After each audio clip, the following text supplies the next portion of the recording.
Alright, this week's book is Who's Who in Early Medieval England.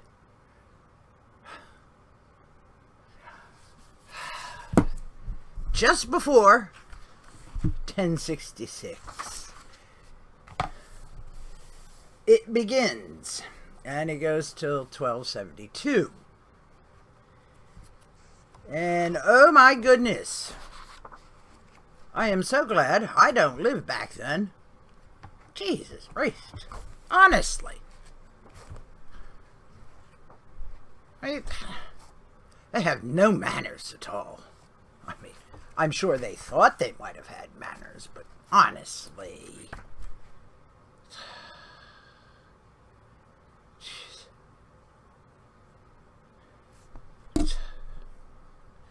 It's absurd. The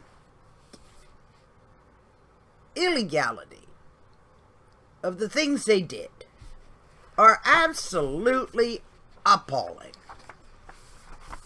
In the so-called world of Christendom, you don't get much more blood-boltered than this. Honestly.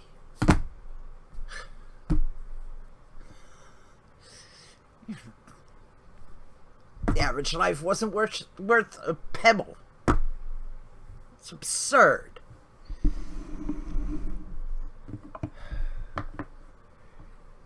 None of these kings could keep it in their pants.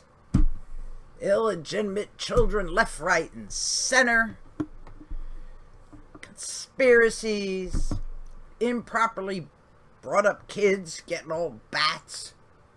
People improperly fed. People poisoned, murdered, had eyes gouged out, noses chopped off, ears hacked off, lose your hands. Why?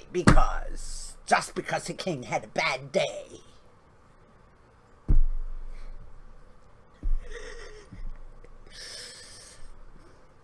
Yeah, you just get tired of it.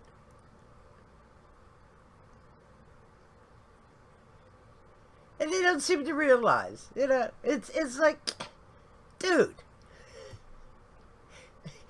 get over it, okay? I didn't cause you this heartache. You're just scapegoating because your fiscal policy sucked. But still, it can't be your fault. Oh no, your precious little hide. It's like these guys, yeah. Feminists, just so. Oh, God. Fuck it. Oh, my. Anyway, you get these books, and they give you basically who was whom. For example, Roger Bigod.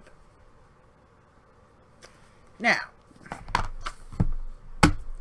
the reason why I wanted this book is because I wanted it to make sure that I had additional sources to back up the genealogy.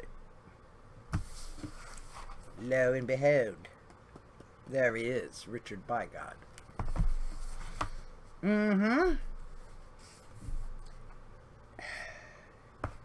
All those Norman nobles who did well out of William's conquest. 1066. Roger Bigod and his family, his rather tempestuous family, did well out of it. Well, of course, if you were on the right side, which would be the side that won, then yes, you would be.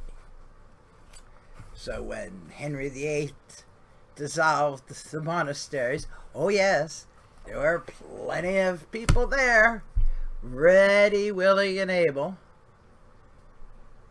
to say, give me a little bit. Because after all, the king at the time didn't have a standing army. His nobles did, though. They had standing armies. So you had to keep in good with the guys who had the armies. And the way you did that is you bought them. You gave them land, you gave them cushy jobs, which they could milk for all the money they could get. And don't think the church was above it. No, no, no, no. The church made out very well under those days. Hmm? So, yeah.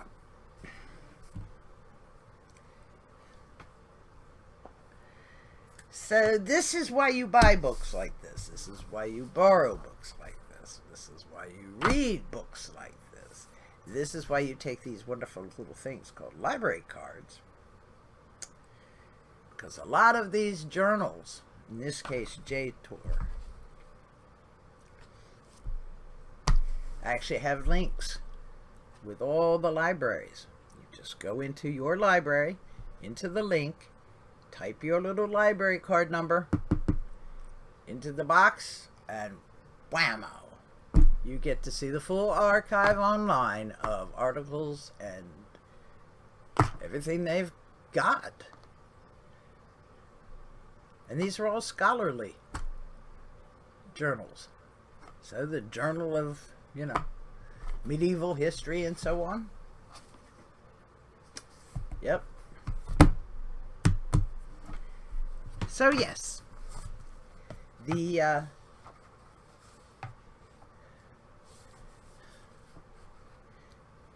my ancestors are in here.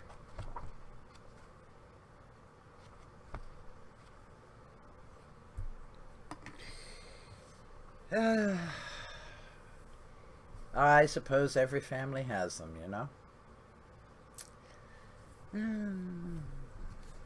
What you gonna do? Anyway,